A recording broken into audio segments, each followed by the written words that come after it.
신작 빌라를 소유하고 있는 분들은 싫어하실지는 모르겠는데,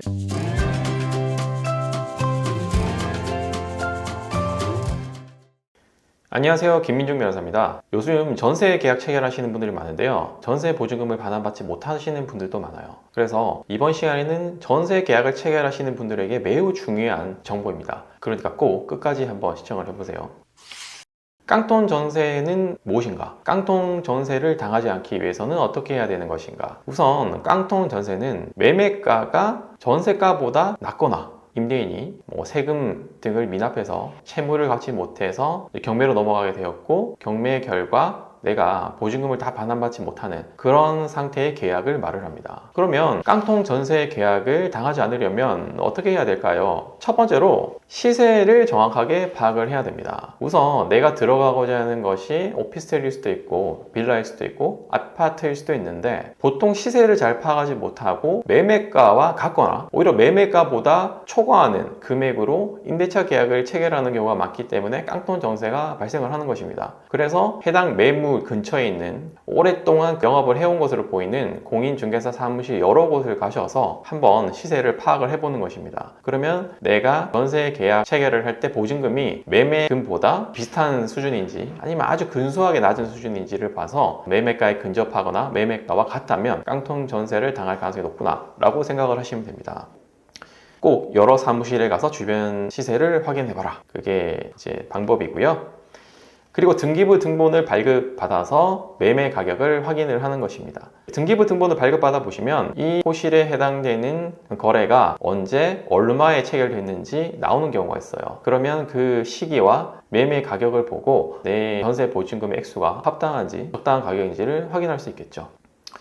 그리고 공시지가를 확인하는 방법이 있는데요, 국토부 공시지가를 확인을 하는 것입니다. 공시지가의 150%까지는 제도상 전세 보증보험에 가입이 되고 전세 자금 대출을 받을 수가 있어요. 그러면 내가 만약 깡통 전세를 하더라도 보증보험을 통해서 받을 수 있는 것입니다. 그리고 전세 자금 담보 대출을 받을 때 미리 은행에서 이 호실에 해당하는 가격이 얼마인지를 감정한 다음 대출금을 내주기 때문에 한 번 더 확인할 수 있는 기회가 됩니다.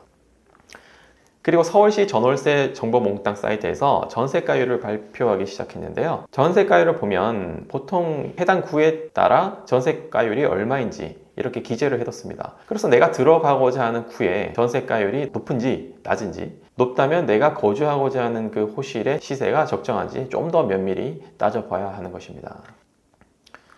그리고 신축 빌라는 가능한 피하시라는 겁니다. 신작 빌라를 소유하고 있는 분들은 싫어하실지는 모르겠는데, 제가 욕을 먹을지는 모르겠는데, 신축 빌라가 대부분 그 매매가를 정확히 산정하기가 힘듭니다. 거래된 적도 없고 주변 공인중개사도 모를 수가 있어요. 그래서 이 신축 빌라에서 전세 사기 사건이 좀 많이 발생을 합니다. 그래서 적정한 매매가, 전세가 알기가 힘들기 때문에 가능한 신축 빌라는 피하시는 게 좋고, 신축 빌라와 전세 계약을 체결을 하시더라도 이런 점이 있다라고 하는 것을 알고 계약을 체결하시기 바랍니다.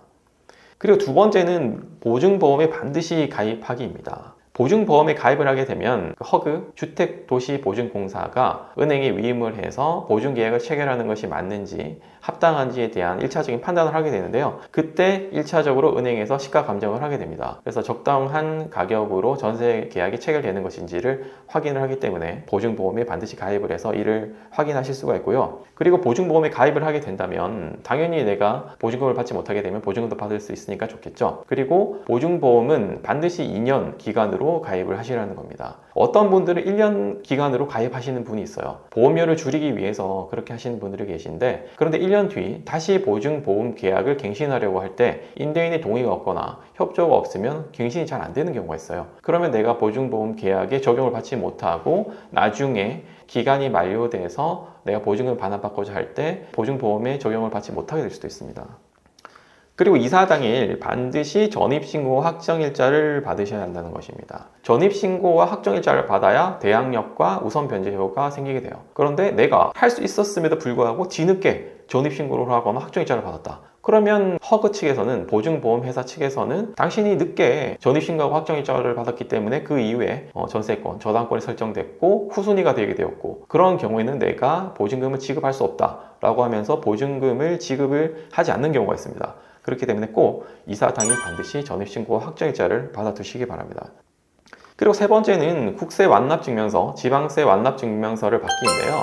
보통 깡통 전세가 어떻게 흘러가냐면 임대인 또는 새 매수인이 국세를 체납하면서 압류 등기가 붙는 경우가 많아요. 보통 국세 종합부동산세가 미납되거나 아니면 지방세, 재산세가 미납돼서 그 압류 등기가 붙게 됩니다. 그럼 세무서에서 압류 등기를 하고 나면 이후에 공매가 들어간다든지 다른 채권자가 있다면 경매가 들어간다든지 이러면서 경매가 시작되고 깡통 전세 현상이 발생을 하는 것입니다. 그래서 임대인 또는 새 매수인이 체납된 것은 없는지 세금이 미납된 것은 없는지를 확인을 하시는 겁니다. 임차인 스스로 확인할 수는 없고요. 임대인의 협조가 있어야 돼요. 임대인 또는 새 매수인이 스스로 국세청에 가서 국세 완납증명서, 지방세 완납증명서를 발급을 받아와서 확인을 시켜줘야 돼요. 그래서 그 사실을 보고 우리가 매매계약 체결 당시에 아니면 새 매수인이 들어왔을 때 세금이 체납된 사실이 없구나 이런 것을 확인하고 계약을 안전하게 체결을 할 수 있는 것입니다.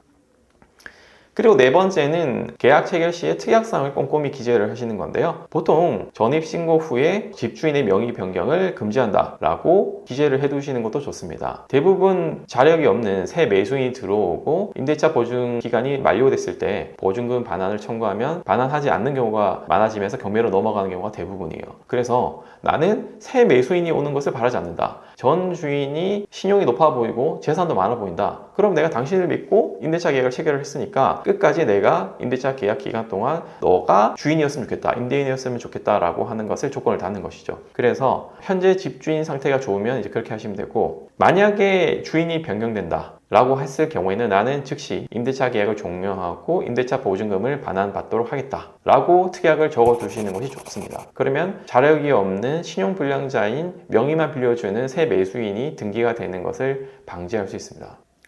그리고 은행 대출이 불가하다고 특약사항을 적어두시는 것이 좋아요.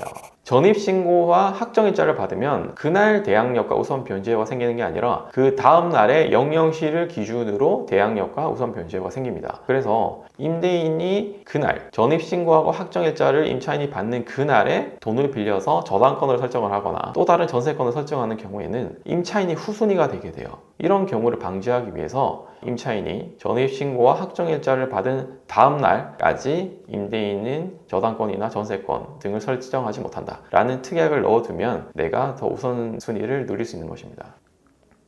그리고 이를 위반했을 때, 특약사항을 위반했을 때 보증금을 즉시 반환하고 계약이 해지되며 위약금을 별도로 지급해야 한다 라고 하는 특약사항도 기재해 두시는 것이 좋겠죠. 그러면 임대인 입장에서는 특약사항을 위반하지 않으려고 특약사항을 준수할 거예요. 마지막 다섯 번째는 등기부를 반드시 직접 발급받아서 확인을 해보시는 겁니다. 등기부는 대법원 인터넷 등기소에서 발급을 받으실 수가 있어요. 내가 직접 받을 수 있습니다. 간혹 인터넷 등기소에서 확인을 하지 못하고 중개사나 상대방이 제시하는 등기부만 확인하시는 분들이 계신데요. 이 등기부를 또 위조를 하는 경우가 있습니다. 등기부 위조를 하면 사실 답이 없습니다. 그 등기부에서 보면 내가 완전한 권리를 행사할 수 있을 것처럼 되어 있기 때문에 이를 믿고 들어갔다간 낭패를 보는 경우가 있어요.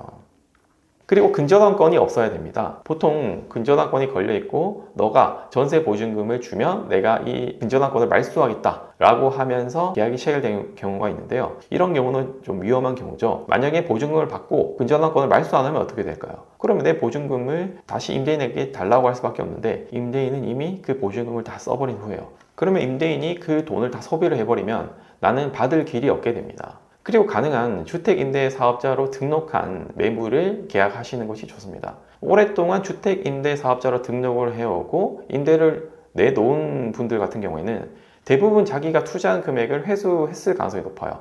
그리고 그러한 경우에는 보증보험 가입이 의무화되어 있기 때문에 보증보험을 가입하기가 수월해지고 훨씬 내 보증금을 쉽게 지킬 수가 있습니다.